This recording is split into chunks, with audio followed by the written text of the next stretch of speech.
এক চাষির ছিল একটি গাধা আর একটি ঘোড়া। একদিন সে ধানের বস্তা নিয়ে হাটে যাচ্ছিল। গাধার পিঠে অনেক ভারী বোঝা চাপানো ছিল আর ঘোড়ার পিঠে ছিল হালকা বোঝা। গাধাটি কষ্টে হাঁটছিল। সে ঘোড়াকে বলল, ভাই, একটু সাহায্য করো না, আমার বোঝা থেকে অল্প কিছু তুমি নিলে আমি বাঁচি। কিন্তু ঘোড়া অহংকার করে বলল, না, আমি কেন তোমার বোঝা নেব? তুমি তোমার কাজ করো, আমি আমার কাজ করি। গাধা আর কিছু বলল না, মুখ বুজে কষ্ট সহ্য করে হাঁটতে লাগলো। কিন্তু বেশিক্ষণ সে চলতে পারল না। এক জায়গায় এসে ক্লান্ত হয়ে হঠাৎ মুখ থুবড়ে পড়ে গেল আর উঠে দাঁড়াতে পারল না।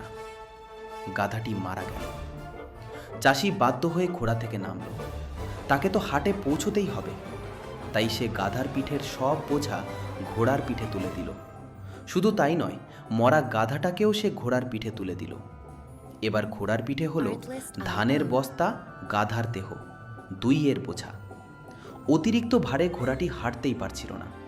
কষ্টে কষ্টে হাঁটতে হাঁটতে সে মনে মনে বলল, আহা, যদি আমি আগে গাধার কথা শুনে একটু সাহায্য করতাম, তাহলে আজ আমাকে এত বড় কষ্ট পেতে হতো না।